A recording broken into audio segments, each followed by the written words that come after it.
So the spiritual path is really using a wise effort to undo the pushing, to learn to be rather than be caught in that doing.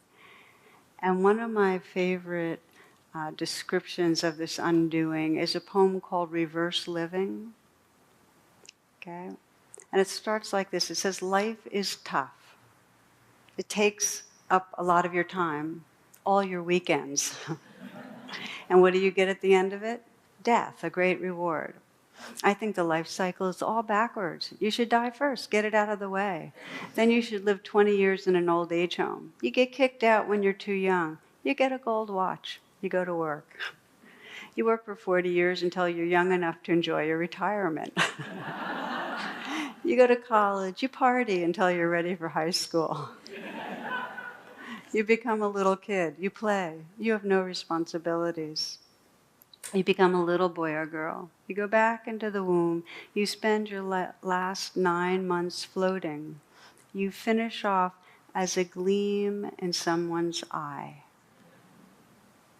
So as we explore this path of entering the mystery, of undoing the ways we leave, the basic practice is mindful presence.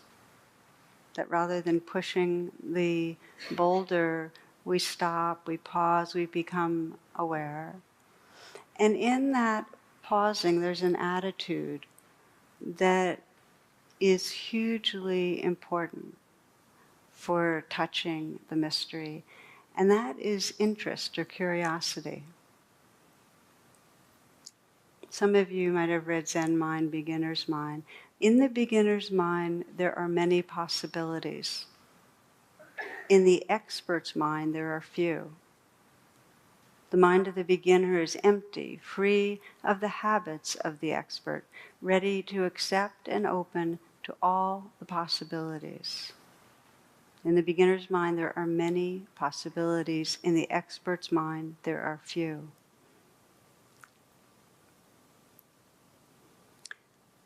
So this is a real key. The shorthand is don't know mind.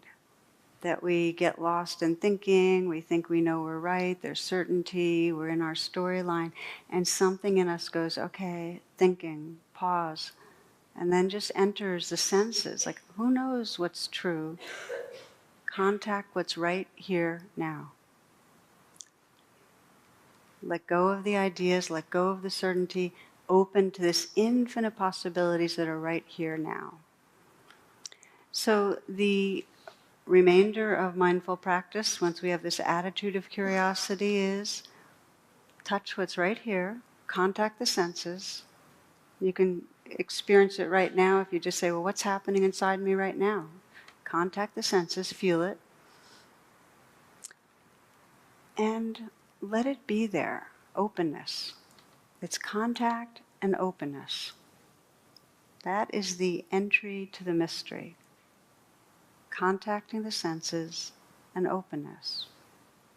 And if you close your eyes for a moment, you can let the breath be a reminder of this entry,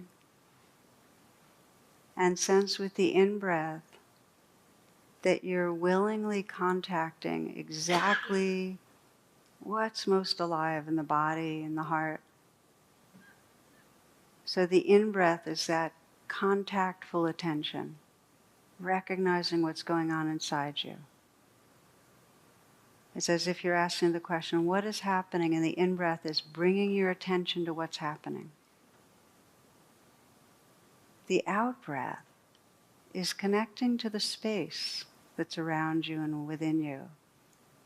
So you breathe out and kind of let go into that space and sense that whatever you've contacted is floating in that space.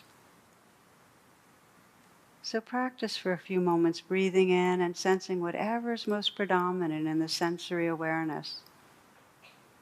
Inside, breathing in and contacting with interest what's here, with willingness what's here. And then breathing out and sensing that you're letting go into the space that's so vast that it includes all the sounds, everything that's happening that you're aware of. Contact and space.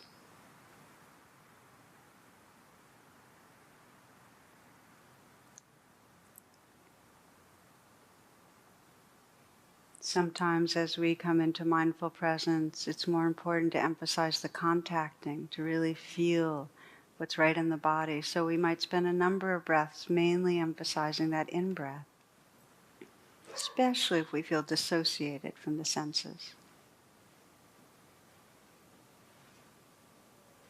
There's no way to enter the mystery unless it's through this embodied experience. Sometimes we feel very strongly what's in the senses, but there's no space, in which case you might emphasize the out-breath. Emphasize visualizing, listening, and sensing the space around you. Even sensing that within the tangles that are difficult to feel, there's space.